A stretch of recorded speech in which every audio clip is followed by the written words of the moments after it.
Matt Eddy here with Xgeek in collaboration with Extreme Hardcore Nerds, and I'm here with Alec Gillis and Lance Henricksen. Chances are, if you know our website, you know these guys' work. You've seen their work. You've seen him on camera. Alec, Aliens, Tremors.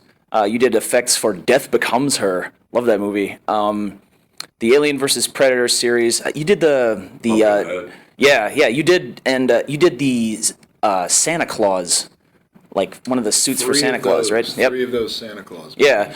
And Lance, you know his face. He was Bishop the android in Aliens, and Quick and the Dead, Millennium, the TV series. Thank you guys for talking to us.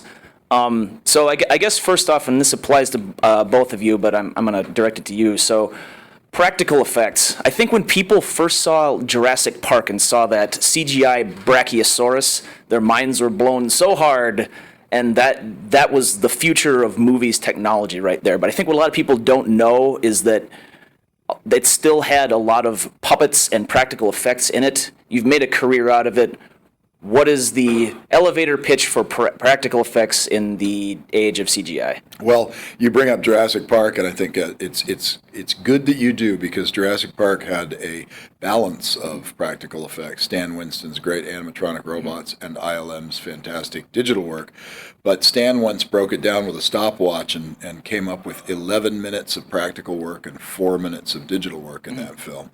And people still to this day look at that movie as a great balance between practical and digital. In my own career, it's probably Starship Troopers has a great balance between the two. I'm not an opponent of CGI at all. It's just that practical effects give you something tangible and real, and they give the actor something to react to, as Lance can attest to.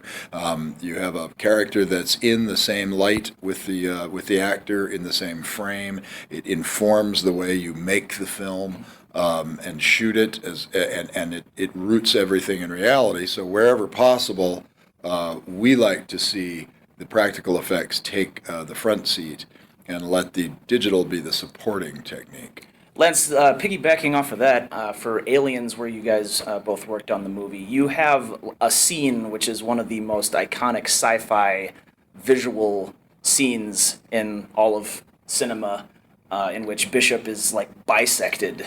And like you are still having to act like that. And you've done so many movies and TV with both practical effects and CGI. What's it like as the actor to work with stuff like hanging out of your guts? And what does it bring to the scene and the production? Well, it's not only the guts and stuff. I mean, a lot of it is asking me to talk to a tennis ball.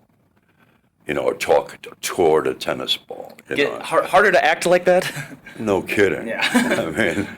No, but it's. I remember being really broke as a young actor in New York, and we did off Broadway, and what that meant was the stage was painted black, and everything on it was painted black except for maybe a chair and a bed, and maybe a window frame. There's no difference between that and green screen, really, because we have to do it with language. We have to do it with connection. Do you think that background coached you up on how to, I guess, get into the acting method for acting with digital stuff, the tennis ball and the green screen? You think the background in off-Broadway? I don't give it any power at all. Digital means nothing to me, because I have no idea even if they showed me a photograph of what it's going to look like, means nothing to me. Everything I do is about connection. That's all. I mean, it's a different deal.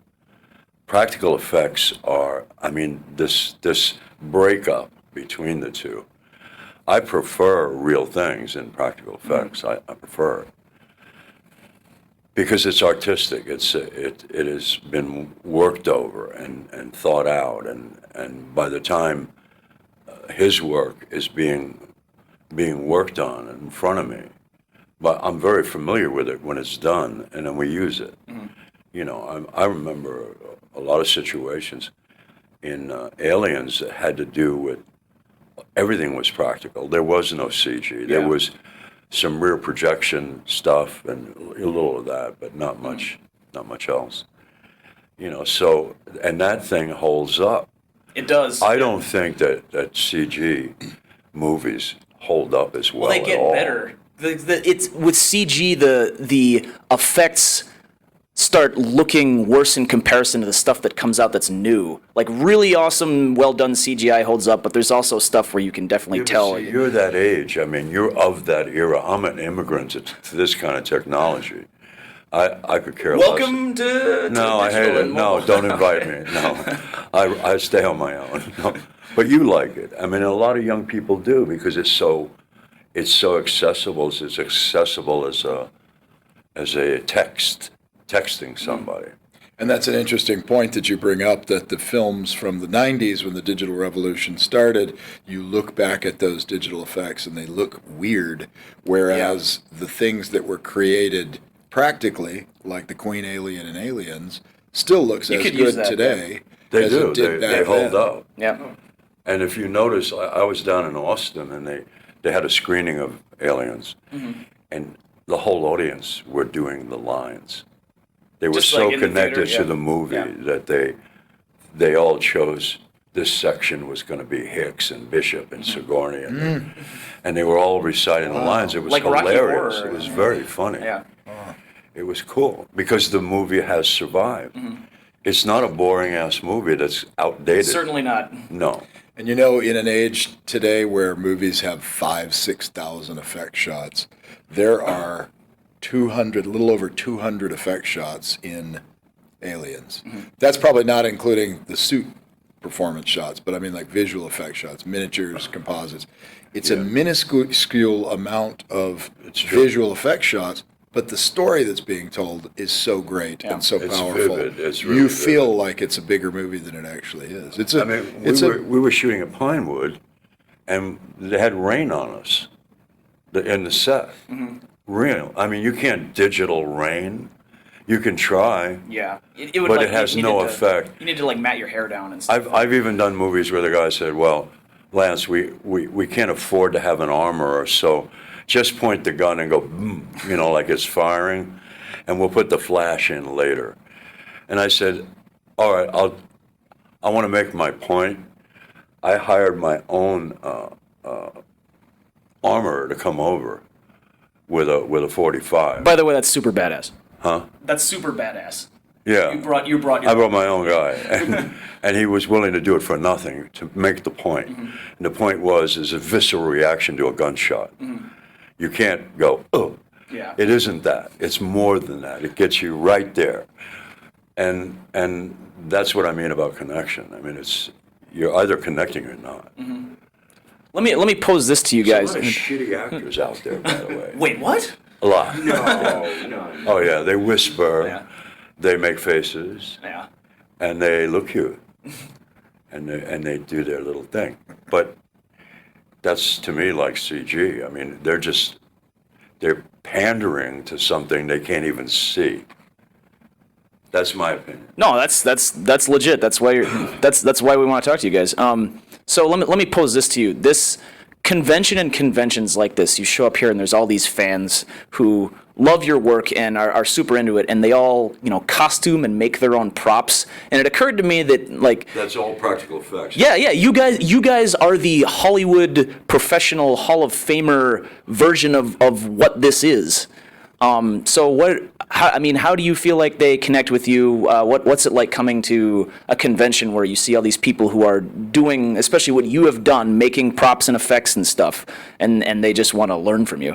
Well, first off, there's a couple of reactions I have. One is, when you come to a place like Crypticon in Minneapolis and you meet really enthusiastic people who are so appreciative of your work, you say, "Wow, this isn't a studio. I'm used to having my ass kicked instead of kissed." Yeah. But Please let us kiss your ass. but it's a real appreciation, and you get to have real conversations with people, fans who have questions about how things were done or what your experience was like in the movie. And that's one level of awesome. The other level is that when you look around and you see people who are engaging in the handcrafting of objects, you think art is alive. And that is practical effects, as Lance said. There's a gal walking around with the fun little chest burster that she made out Oh, of paper yeah, mache I saw that. with the sunglasses. You know, the Wolf Man. Right. It was a exactly. beautiful piece of Anubis. work. Yeah, Yeah. beautiful piece of work. If you saw that in the dark coming out of the bushes, you'd flip out. Yeah. And you It's know, pretty cool. It would make their day to hear you guys say this, by the way. we did say this No, we to a did. few I of mean, them. yeah. The cosplay folks, right? When you go online and you look at how many followers there are of these top cosplayers, you see that is something that Hollywood is missing out on. When they look at that, they don't make a connection between cosplayers and digital effects or the overuse of digital effects. It's a side note to them. They're not even aware. They don't care. But we care, and that's why we're trying to do what we can to encourage the whole community, to encourage people to do sculpture, to do paintings, to be creative out of their own hands, just like people have been doing for the last 20,000 years or whenever people started painting on cave walls. That is not to say that digital is not artistic. Digital is an art form unto itself that deserves its recognition, and it deserves to be practiced and used and advanced. I just don't want to see our art die that has been around. What we do has been around since the very beginning of movie, you know, from the trip to the moon. with If a George producer Michael. has a big fat checkbook, he can be the bride at every wedding and the corpse at every funeral, making a movie. You know what I mean? And doesn't mean his taste is any good. It just means I want more. It's gluttony is what it is. You know, because Cinematic what's the gluttony, point? What's the point? You have, you know, I mean, I don't want to go specific, but, you know. No, get specific. Start a war on the internet. You know what I mean. Yeah. I mean, I can't relate. Yeah, I feel it. I mean, I just did one with a director named Mamoru Oshii, and he did a movie called The Last Druid, Garm Wars. And the movie was about 90% CG. And I'm trying to act in this thing. And some of the takes were only like 30 seconds or 10 seconds because he knew what the digital was going to look like, and he just wanted to cut me into that rhythm that I don't even know about. I mean, it got to the point where I asked the makeup girl to stand by the camera, and I said to him, I want to go through this whole scene once, because it's pages of dialogue that I'd worked hard to remember, you know? And then I said, okay, after I did it, I said, you have that now, and now you can start chipping away at me one phrase at a time, if that's what you want. Gotcha. I'm not afraid. I mean, you know, but the movie came out and nobody understood it. Well, let's piggyback onto that because you guys have a new movie coming out, or it's out actually. Harbinger Down. we're all practical here. I mean, we can make it happen right now. Yeah, talk a little bit about Harbinger Down. You know, we've all seen the videos coming out about it on the internet. Stuff about you know, this being a labor of love for practical effects, and kind of going off of what you said about keeping the art alive. That they weren't part of it. Well, I mean, they were part of it with the Kickstarter. Well, they were, but the digital people are looking at this saying, how dare them have an intimate thing like that? Yeah. You know what I mean? I mean, that's part of human nature, but they were pissed. Did you get a brick through the window from Industrial Light and Magic? No, let me, in fact, Lance is incendiary. He's throwing firebombs. First off, just to describe what Harbinger Down is, Harbinger Down is a fond look backwards to the 80s, which was the golden age of sci-fi horror, in my opinion, and in most of the hardcore fans' opinion. So we went to Kickstarter to say, hey guys, we hear you out there, we feel your pain that digital has taken over, and you miss the days when you had real monsters interacting at an intimate scale in claustrophobic environments with human beings, actual human beings. So if you're with us on this, fund a movie that I'll write and direct, and we'll base it on The Thing and Alien, sorry. It's a derivative work, right? We're not going to spoof the genre. We're not going to make fun of it. Yeah. This, to me, it's like comfort food, right? I call it like movie meatloaf, right? That's what we want to give the fans. So immediately, because Lance and I have known each other since 1985, and Lance has always been saying, when are you going to make a movie? When are you going to make a movie? Well, here's the Here opportunity, it is. right? Yeah. So Lance was all over it, and if it had not been for him being involved, I don't think we would have gotten kickstarted. But we were successful, and we had on our team, I think there were 5 of us who had worked on Aliens, including Lance. We had 4 Oscar winners. We had people like Michael Lantieri, who's an SFX, physical effects god, who backed his truck of a 40-foot truck up full of machinery and hoses and all that stuff and said, here's your stuff. So ADI, Tom Woodruff and I, we have resources that not a lot of people have. We opened that up to the fans to say, we're going to share our resources, and if you're with us, we'll do this together. And we had 3,066 pledgers. We brought some investment from Sultan Saeed Al Darmaki, who has a company called Dark Dunes. Okay. And Sultan is a huge practical effects fan. He's doing a movie called Yamasong right now that is all these like really cool puppets. It's like a weird martial arts, dark crystal kind of thing that's going to be fantastic. And he brought money to it that allowed us to put even more on the screen. So that's what this was. It was a labor of love, and I think what Lance is referring to is, we have sort of our Kickstarter family of hardcore fans that go, That's what it is. and beyond that, the film, rightly so, there are people who look at the movie and go, well, it's derivative, and we're like, yeah, that's what we. And the fans that we're making the movie for go, yeah, it's derivative, right? It's a loving homage, and one man's homage is another man's ripoff. We get it, that's fine. But what's awesome is that we had some really great reviews, and we had some not so good reviews.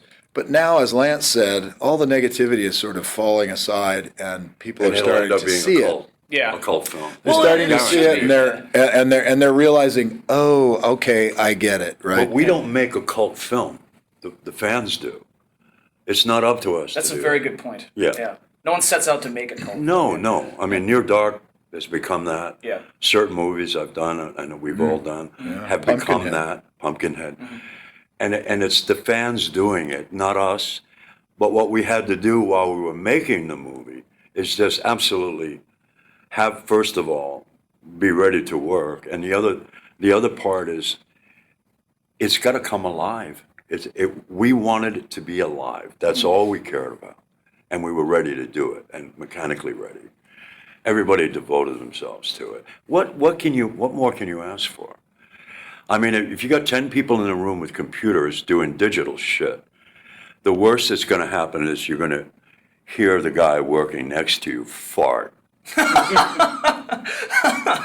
That is, I cannot think of a better way to wrap this up. Thank you guys so much. Thank you for doing what you do. Thank you for being involved in these cultural artifacts. That You're are a big part of excited, us. man. You're Yeah. excited. Oh, look at the passion around this We place. love your work. Yeah. Thank you guys so much. And We keep it appreciate here it. for more convention coverage. Thank you. You guys Thank are you. Thank man. you.